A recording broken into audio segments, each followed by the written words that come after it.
خبر کی خبر پروگرام حاضر ہے۔ میں ہوں امجد نذیر نازک۔ آج کی تازہ خبروں پہ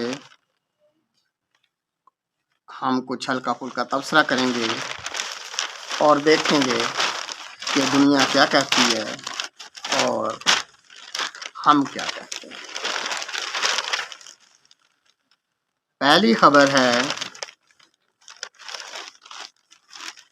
سرکاری گندم میں مٹی ملانے پر فوڈ سینٹر کا عملہ معطل۔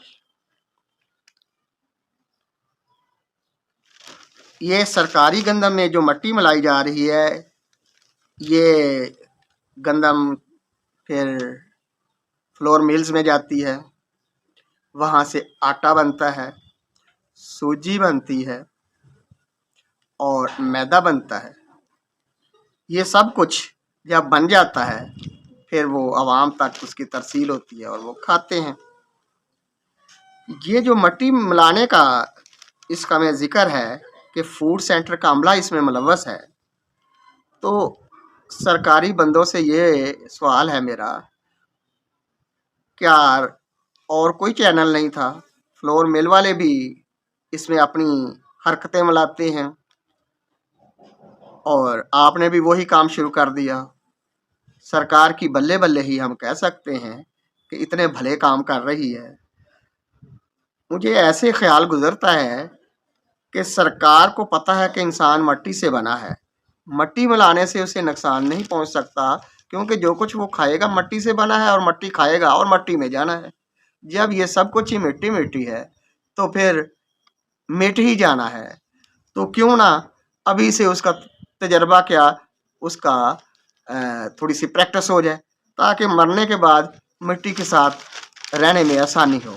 تو یہ ایک طرح سے سرکاری اہلکار سوچ رہے ہیں کہ انسان کو ابھی سے اس تجربات سے گزار دیا جائے، قبر کے عذاب سہنے میں آسانی ہوگی۔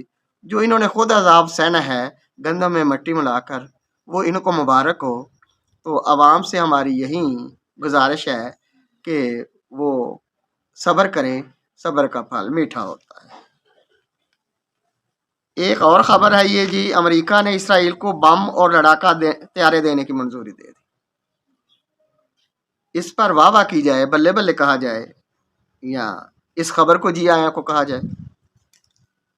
کیا امریکہ نے اس سے پہلے اسرائیل کو اور بارود اور گولہ نہیں دے رہا؟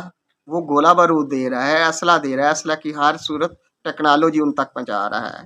تو یہ منظوری دینے کا جو خبر ہے، یہ خبر دینے والوں کو بھی سوچنا چاہیے۔ جو منظوریاں ازلوں سے ہو چکی ہیں، یعنی ان کا قول تو قرار پہلے ہی پکا ہے، تو آپ اس خبر کو سنا کر کیا حاصل کرنا چاہتے ہیں؟ صرف اخبار کا پیٹ ہی بھرنا منظور ہے؟ اگر آپ کو کوئی خبر ہی دینی ہے تو کوئی ڈھنگ کی خبر دیں۔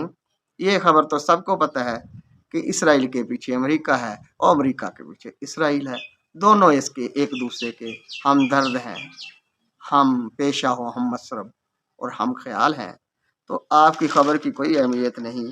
وہ کون ہے جس کو اس خبر کا پہلے نہیں پتا تھا؟ لیکن یہ جو منظوری دینے والی آپ نے بات کی کہ منظوری دی ہے، اس کا مطلب یوں لگتا ہے کہ اس سے پہلے جو بھی اسلحہ وغیرہ پہنچایا جاتا تھا وہ بغیر منظوری کے تھا۔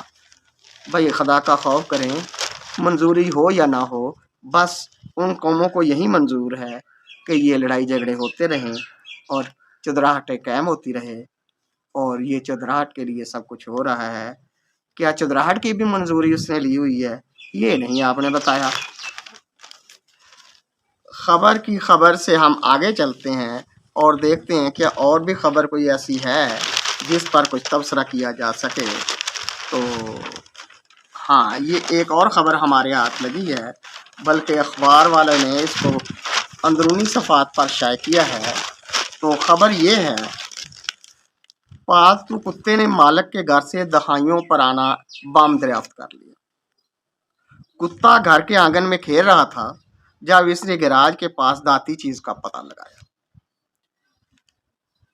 اب کتے نے کیا پتہ لگانا تھا؟ وہ تو کوئی اپنی خوراک ہی ڈھونڈ رہا ہوگا، تو خوراک ڈھونڈتے ڈھونڈتے آگے سے دھاتی چیز سامنے آ گئی اور گھر کے مالک نے اسے دیکھ لیا کہ کتے کے پاس کوئی ایسی ویسی چیز ہے تو اسے پتہ چلا یہ تو بم ہے، اور اس کا وزن ہے 10 پاؤنڈ۔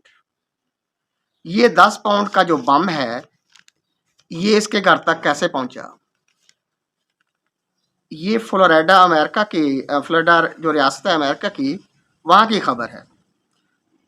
تو ہمیں نہیں پتا کہ سرکار نے اس سلسلہ میں کچھ بعض پرس مکان سے یا کتے سے کی، مالک مکان سے یا رہائشی سے اور کتے سے کی ہے کہ نہیں کی۔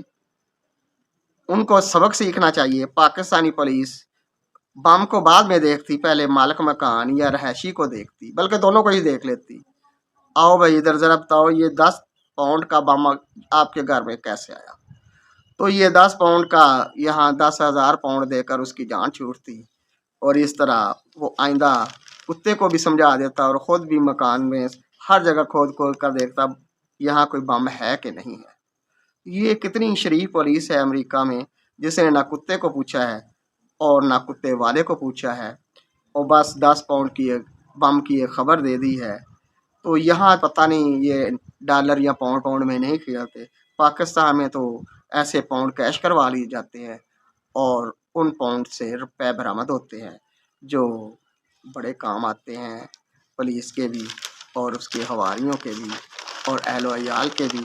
خوشحالی کا یہ ایک ذریعہ ہے۔ تو یہاں تو خوشحالی ایسے ہی آ رہی ہے۔ ایک اور خبر ہے جی، یہ ہے چین میں پاکستانی نوجوان نے 3 بار اونچی اڑان کی۔ ہم نے تو سن رکھا ہے کہ چین میں پتنگ بازی ہوتی ہے اور بہار کے موسم میں وہاں جشن منایا جاتا ہے اور بڑی بڑی پتنگیں اڑائی جاتی ہے، لیکن یہ چین میں کسی پاکستانی نوجوان کا اڑنا اور وہ بھی 3 بار اڑنا، یہ واقعی ایک خبر ہے۔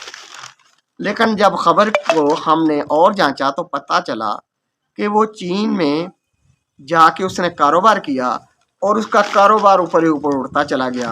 تو جس کو خبر والے نے یہ بتایا ہے کہ وہ 3 بار اونچا ہے، یعنی 3 بار اس نے بڑے بڑے رتبے حاصل کیے ہیں، یعنی انعام وغیرہ حاصل کیے ہیں کہ بڑا کاروبار ہے بھائی آپ کا، آپ تو بندے بڑے کام کے ہیں۔ تو یہ آپ کے لیے ایک تہنیتی خبر ہے کہ چلو پاکستانی نوجوان نے 3 بار وہاں اونچی اڑان کر لی۔ اگر وہ پاکستان میں ہوتا تو یقیناً وہ 1 بار ہی اڑان کر کے گر جاتا، کیونکہ یہاں اس کو اتنے ٹیکسز دینے پڑتے اور اتنے لوگوں کو اور محکموں کو راضی کرنا پڑتا، تو وہ کہتا چوہا لنڈورا ہی بھلا، اڑنے میں کیا فائدہ۔ لہٰذا اگر وہ پاکستان میں آنا چاہتا ہے تو پہلے یہ سوچ لے یہاں اس سے اڑا نہیں جائے گا، پر پہلے ہی کٹ جائیں گے۔ میرا مشورہ یہ ہے کہ ان لوگوں کو اگر پاکستان میں سہولت دی جائے، جس معاشرے کو وہ اچھی طرح سمجھتے ہیں، تو وہاں بھی وہ اچھا کاروبار کر سکتے ہیں۔ باہر کے ملکوں میں جانے کی کیا ضرورت تھی؟ تو اس سے یہ پتہ چلتا ہے کہ پاکستان میں ماحول کاروبار کا پیدا ہی نہیں کیا جاتا۔ یہاں تو سیاسی ماحول کا دورہ ہے اور سیاست بھی ان سے نہیں ہوتی۔ اب کیا ہوگا وقت بتائے گا۔